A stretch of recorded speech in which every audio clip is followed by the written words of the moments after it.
సుమన్ టీవీలో మీ business promotions కోసం ఈ కింది నెంబర్ను సంప్రదించగలరు.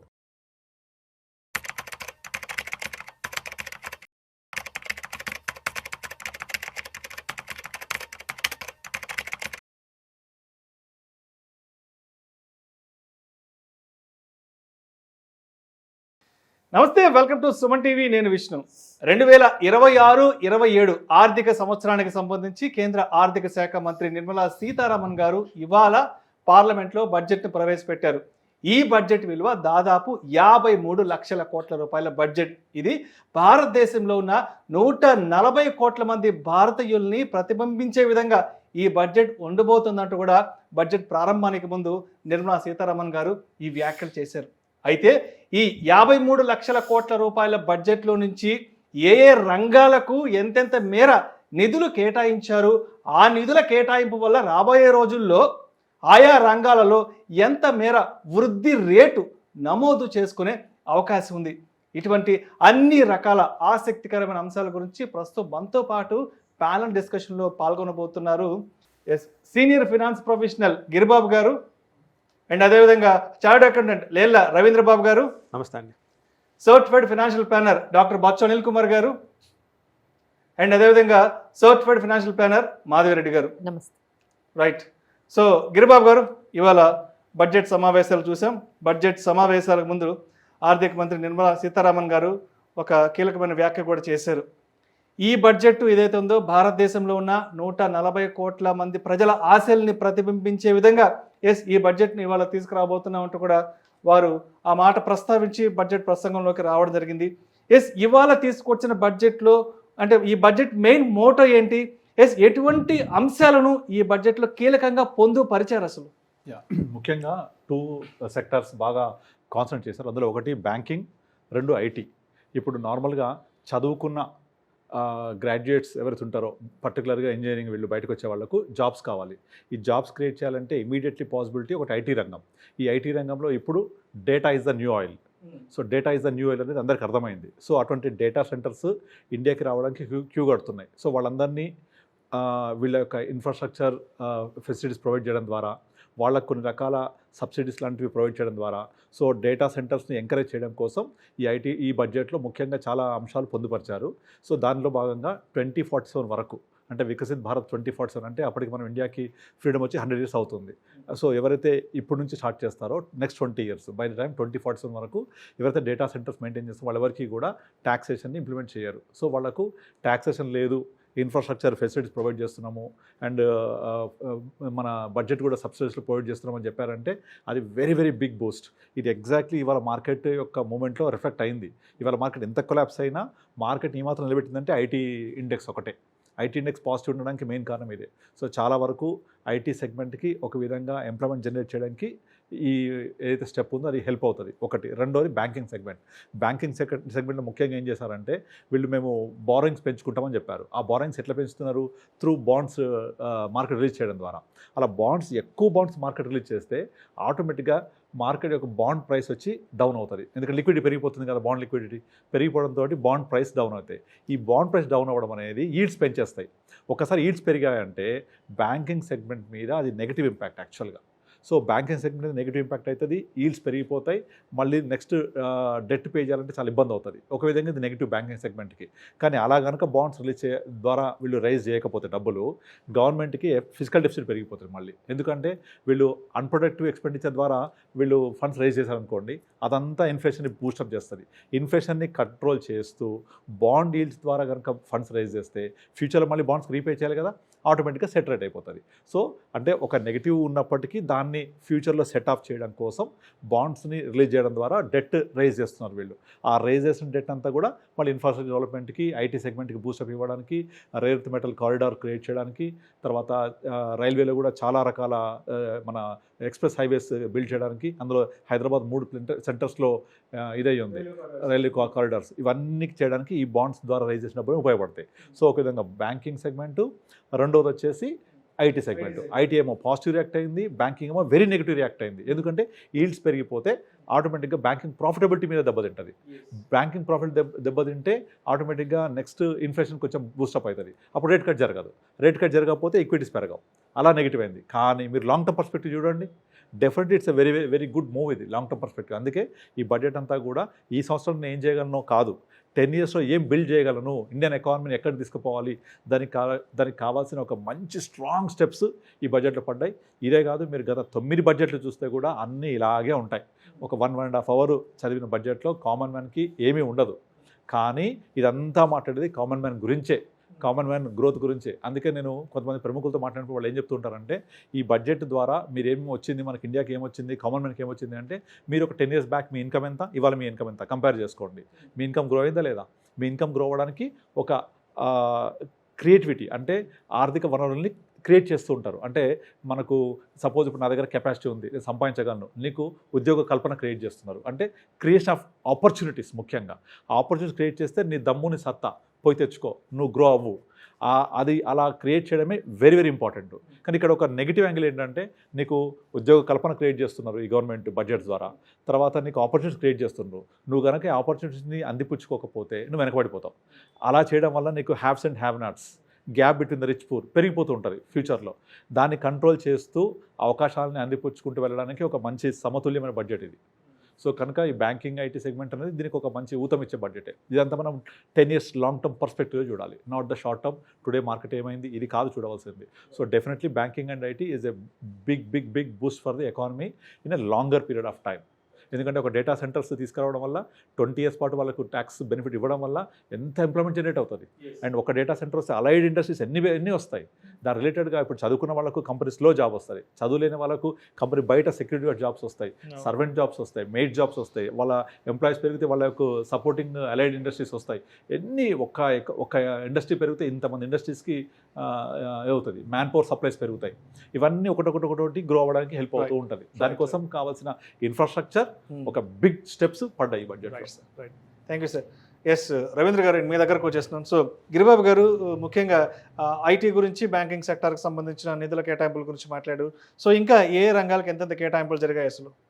సో కేటాయింపులు అంటే వీళ్ళు ఎక్కువప్పుడు చూస్తే బీజేపీ గవర్నమెంట్ ఫస్ట్ నుంచి చెప్పింది కూడా ఆత్మనిర్భర్ భారత్, ఇండియాలో సస్టైనబుల్గా ఉండాలి, మనం సెల్ఫ్గా ఏదైనా మనం తయారు చేసుకోవాలి, వేరే కంట్రీ నుంచి ఇంపోర్ట్ చేసుకొని వాళ్ళ చేతుల్లో మనం కీలుబొమ్మలా ఎప్పుడు ఉండకూడదు, ఎప్పుడైనా మనమే ఓన్గా తయారు చేసుకోవాలి, ఓన్గా మ్యానుఫ్యాక్చర్ చేసుకోవాలని చెప్పేసి డిఫెన్స్ సెక్టార్ మీద ఎప్పటి నుంచో పెట్టిన క్యాపెక్స్ పెట్టడం వల్ల దాని రిజల్ట్ మనం ఆల్రెడీ చూసాము. ఆపరేషన్ సింధూర్ టైంలో మనం క్లియర్గా బ్యాటిల్ ఫీల్డ్లో గెలిచాము. ఎందుకంటే లాస్ట్ 10 years నుంచి బీజేపీ గవర్నమెంట్ ఏదైతే డిఫెన్స్ మీద ఖర్చు పెట్టడం కానీ, సో ఈ ఇయర్ కూడా డిఫెన్స్ మీద అలొకేట్ చేశారు కానీ దాన్ని ఎక్కువగా బడ్జెట్లో స్పెసిఫిక్గా చెప్పలేదు. బట్ స్టిల్ ఏదైతే మన ఎస్ఎంఎస్ కోసం ఒక ఫండ్ క్రియేట్ చేయడం, నెక్స్ట్ కార్పొరేట్ మిత్ర అని చెప్పేసి కొత్తగా ఇప్పుడు ఈ ఇయర్ ఎన్డీఏ గవర్నమెంట్ ఒక స్కీమ్ తీసుకొచ్చింది.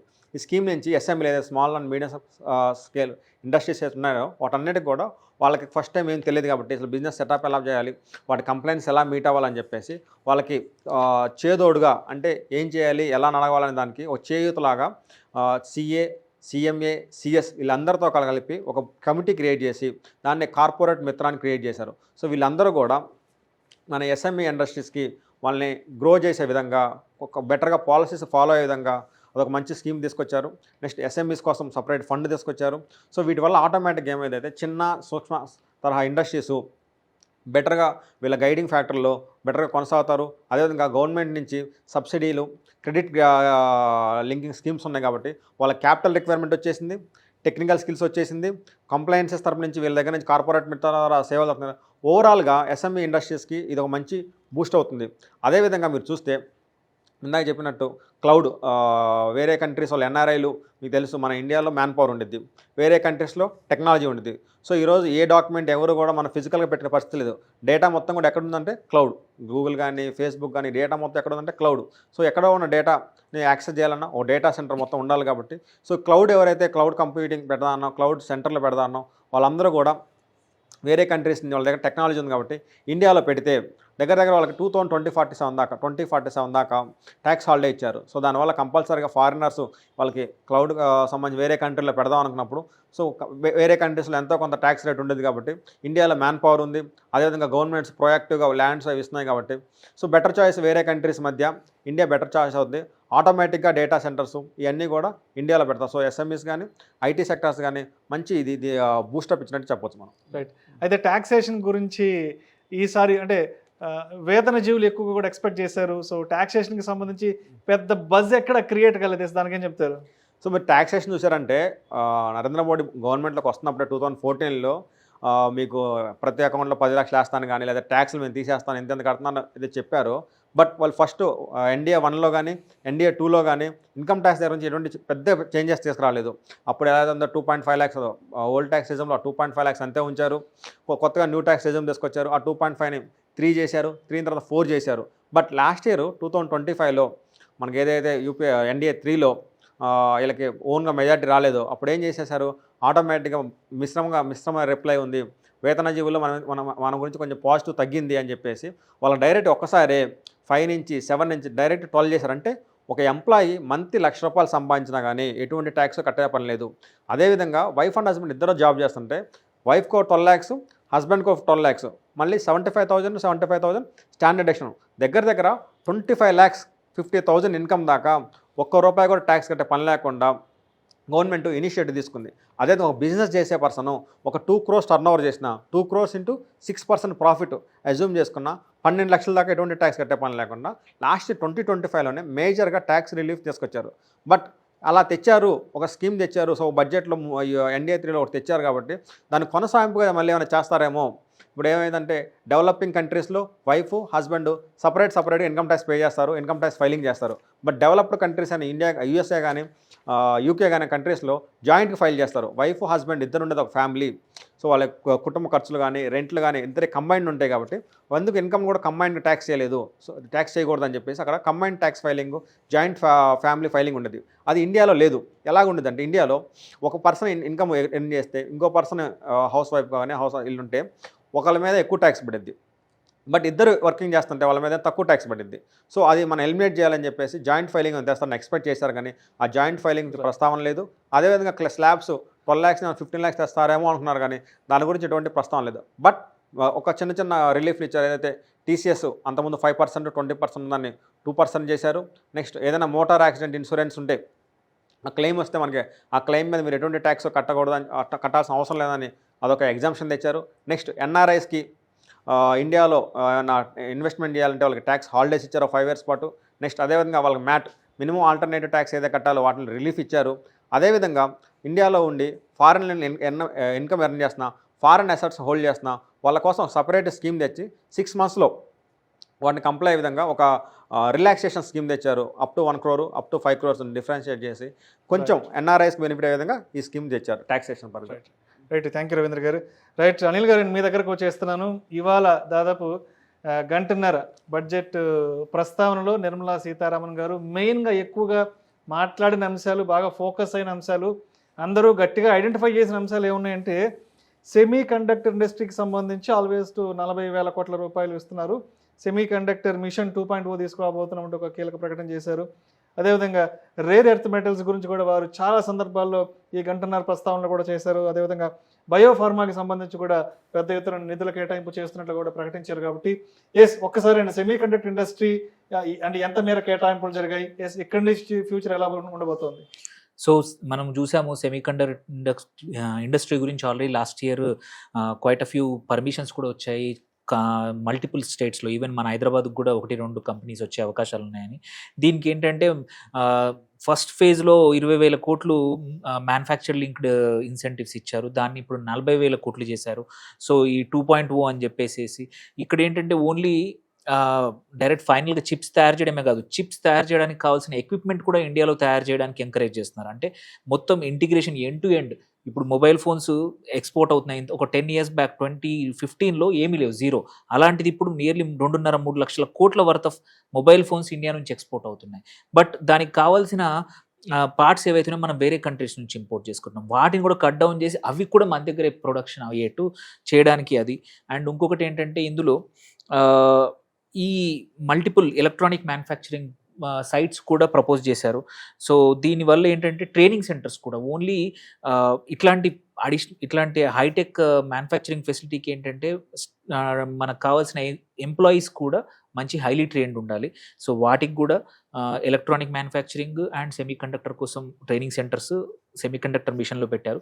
అండ్ దీనికి కావాల్సింది ఇంకొక రిలేటెడ్ అండ్ అమెరికా చైనా మధ్యలో జరుగుతున్న ఒక గొడవ కారణం ఏంటి, రేర్ ఎర్త్ మ్యాగ్నెట్స్.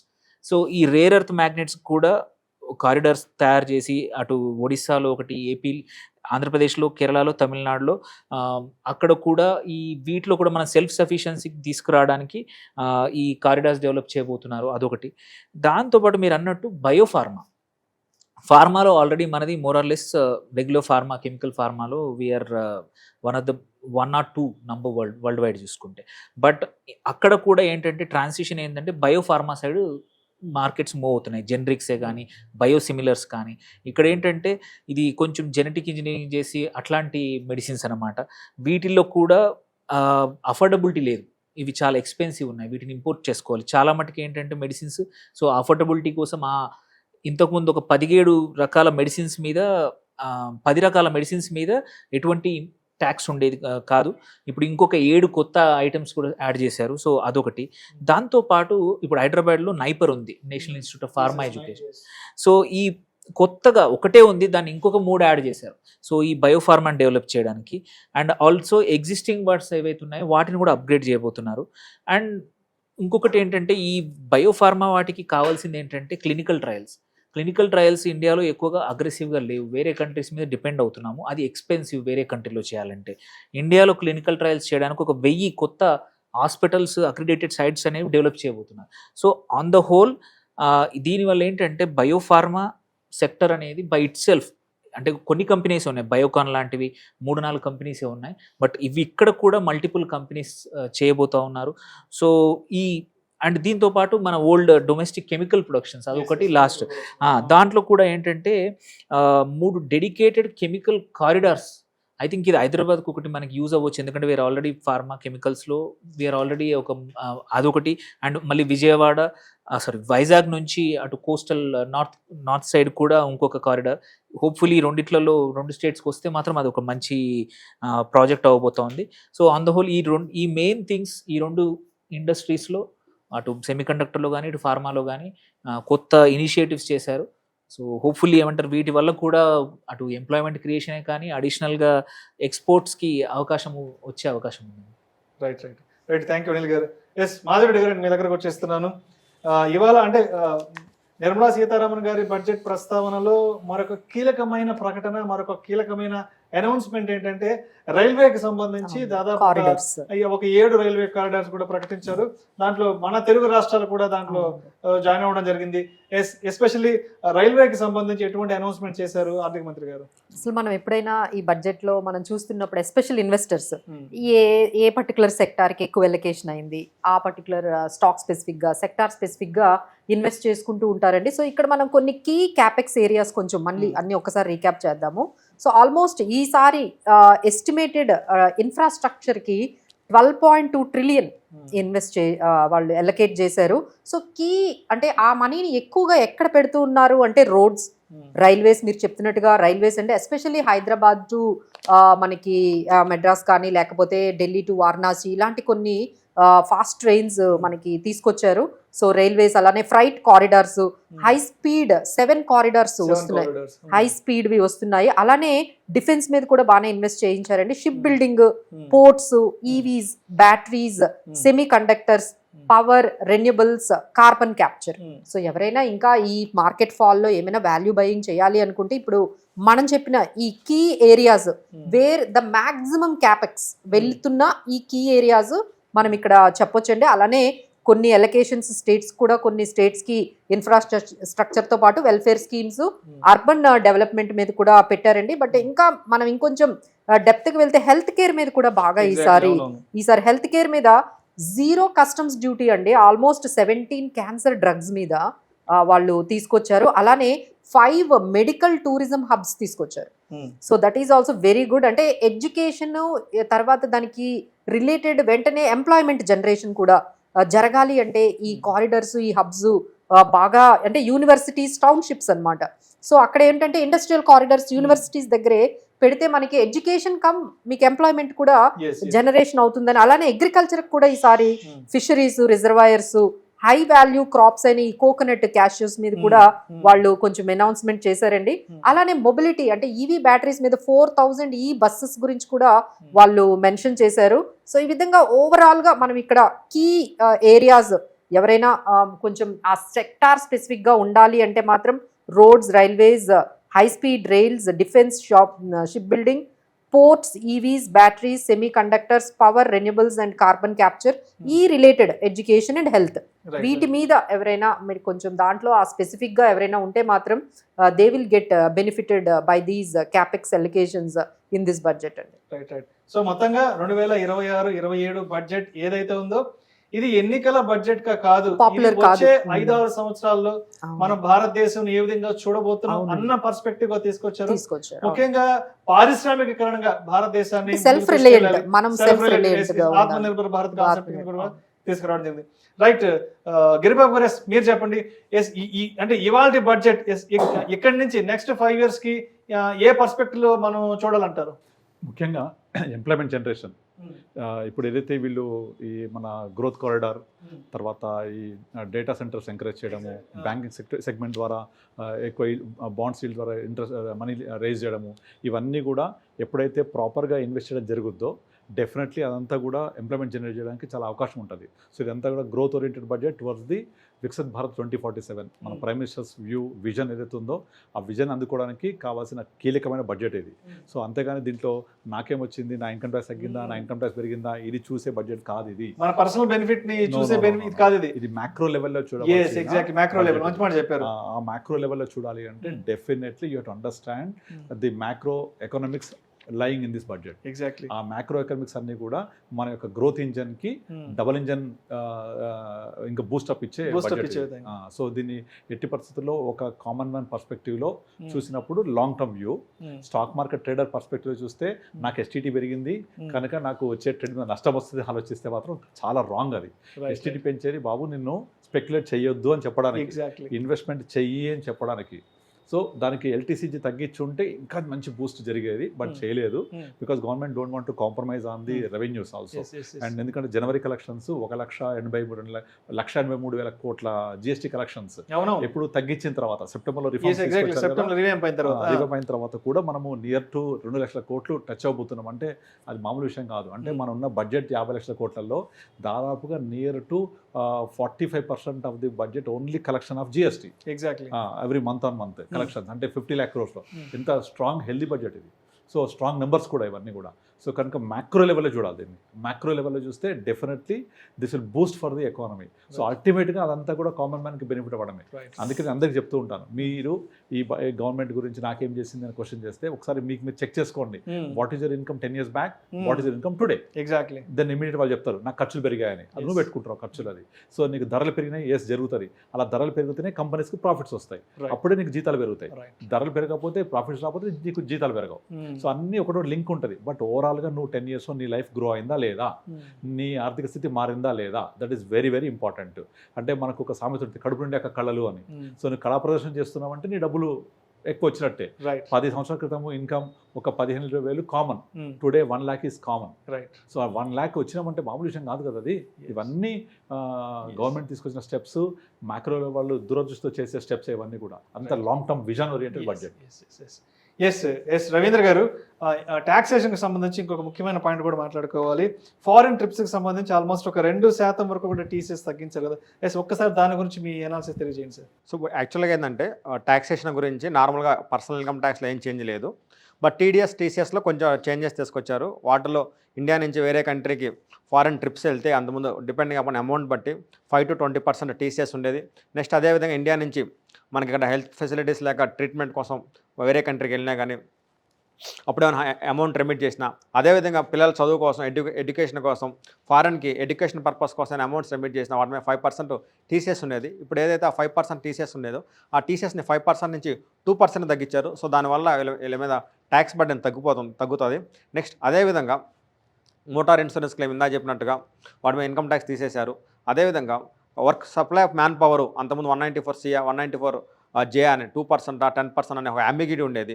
అది కూడా క్లియర్గా సప్లై ఆఫ్ మ్యాన్ పవర్ అనేది కాంట్రాక్ట్ కింద ట్రీట్ చేయాలి, 194 సి కిందే ట్రీట్మెంట్ అవ్వాలని చెప్పేసి ఒక క్లారిఫికేషన్ ఇచ్చారు. సో ఈ విధంగా పర్సనల్ ఇన్కమ్ ట్యాక్స్లో టీసీఎస్ రేట్లు ఏదైతే టీడీఎస్ రేట్లు ఉన్నాయో అవి తగ్గించి బర్డెన్ అనేది కన్ఫామ్గా తగ్గించేశారు. నెక్స్ట్ ఇది చూస్తే మీకు వీటన్నిటికన్నా ముఖ్యంగా ఇప్పుడు ఏదైతే మనకి జరుగుతున్న మార్కెట్లో ఈ ట్యాక్సెస్తో పాటు కొత్తగా గవర్నమెంట్ కార్బన్ క్యాప్చర్ని తీసుకొచ్చింది.